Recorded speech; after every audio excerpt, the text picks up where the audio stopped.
da região onde hoje é o Irã, com uma história pré-islâmica, depois uma história de dominação árabe-islâmica, né, que vai tomando a região. Depois você tem turcos seljúcidas, que vão do norte do Cáucaso, eles descem ali, tomam a região.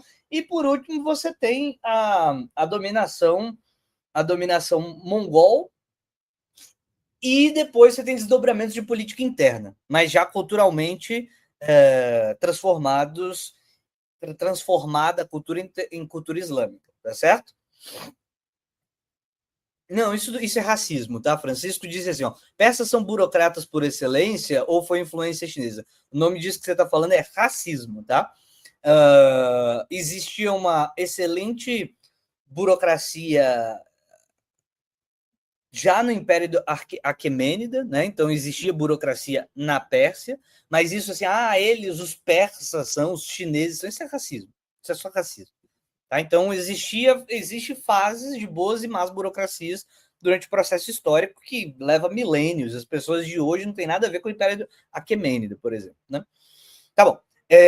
Mas aí a gente passa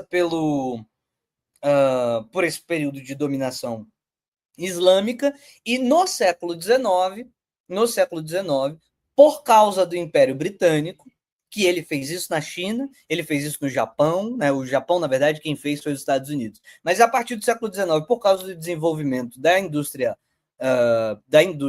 inglesa, vai forçar-se um modelo ocidentalizado. Não tem como você entrar no sistema capitalista sem se ocidentalizar. O que isso significa? É que o sistema capitalista ele depende de formas sociais para ele se estabelecer. Então, o Irã começa a se ocidentalizar já desde o século XIX. Desde o século XIX, ele começa um processo de ocidentalização.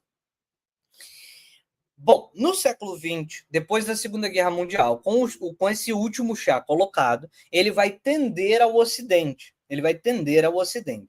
Então, vai ter duas disputas antagônicas ao processo geopolítico de o Shah se colocar nas abas do Ocidente. Duas questões. A primeira é a Guerra Fria. Com a Guerra Fria colocada, a União Soviética, ou qualquer menino de universidade que pensa assim, olha, capitalismo é paia, né, vai ficar contra o Shah. O Shah se posiciona, portanto, a favor da modernização, a favor dos ganhos sociais, como participação feminina e etc. e tal. E aí, do outro lado, do extremo da política, vai vir uma extrema-direita reacionária. Quando a gente diz reacionária, gente, é que quer voltar a roda da história para trás. É isso que está escrito no Manifesto do Partido Comunista de Marx, tá? Então, quer voltar a roda da história para trás. Então, não é uma crítica ao envolvimento do Shah, porque ele está prejudicando a classe trabalhadora, o desenvolvimento e não tem nada a ver com isso. Tem a ver com a aliança com o Ocidente trai a tradição e etc. Tá certo?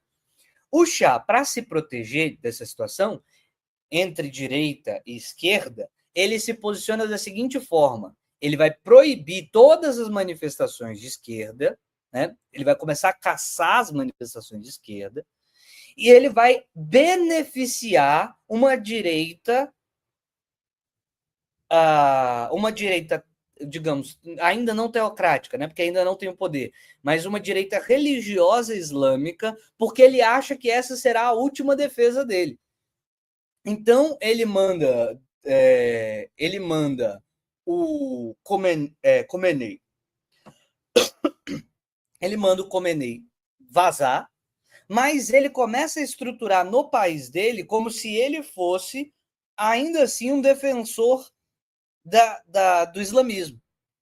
Então ele começa a privilegiar escola islâmica, construir mesquita e etc. e tal, para mostrar que ao mesmo tempo que ele está produzindo uma modernização, ele é um defensor do islamismo. O que vai acontecer? Na prática, ele está cavando a própria cova. Por isso que eu já falei para o José Manuel que é maluquice esse negócio de a revolução será evangélica ou não será, porque na prática você não está fundamentando crenças, você está fundamentando instituições.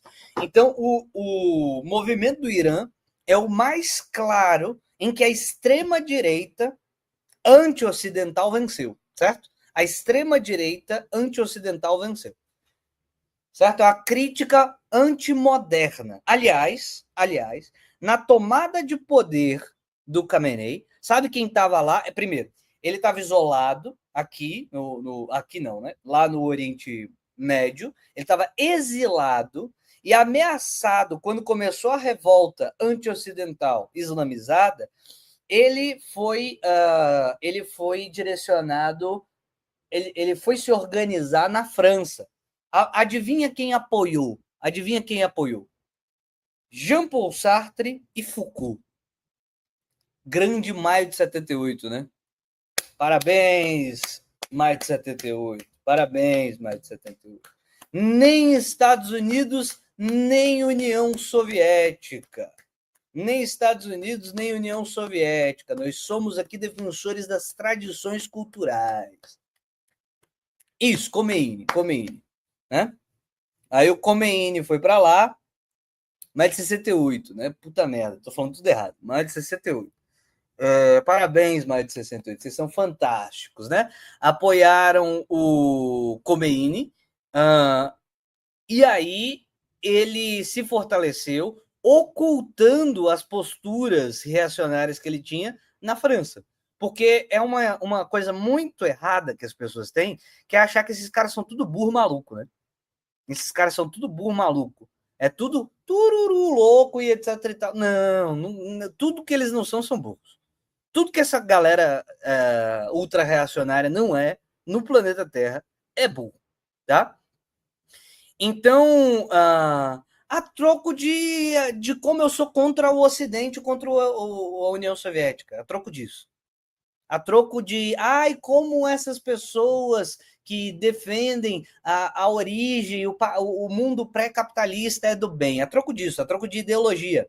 A troco de ideologia. Que eu falo que maio de 68 é a grande desgraça do planeta Terra, né? E eu não tenho a menor dúvida disso. A grande desgraça do Ocidente, o pé de merda que o Ocidente colocou na lama, foi a partir de maio de 68. Os intelectuais de maio de 68. Eles são a desgraça do mundo hoje. Isso é a consequência da desgraça no mundo hoje. Então, nessa conversa, tipo assim, eles são russonianos ao extremo, né? Então, bom mesmo era antes do capitalismo, bom mesmo é quando todo mundo morria de fome, etc. Então, o que acontece? Então, o movimento popular acontece no Irã porque a esquerda estava toda caçada pelo Shah, toda proibida, não tinha espaço político para nada, e veio a extrema-direita. A esquerda pensou o quê? Vamos nos aliar, vai ser maravilhoso. Não foi, né? Não foi. Então, o que acontece é que começa uma teocracia uma teocracia republicana, que é muito curioso, né? Lembra a República Romana em sentido próprio, né? Uma teocracia republicana. Então você tem um líder supremo que é religioso e você tem presidentes da República. Salvo engano meu, pelo que eu olhei, tem uns 9 presidentes da República já. E 2 líderes supremos, né? O Khomeini e o Khamenei, né? Que eu não consigo saber a ordem, porque eu sou burro. Khomeini é o primeiro, Khamenei é o segundo, tá certo? É o que está agora. Tá bom. Aí, quando aconteceu essa subida, o discurso que colocou o cara no poder é ser anti-intervenções externas, né?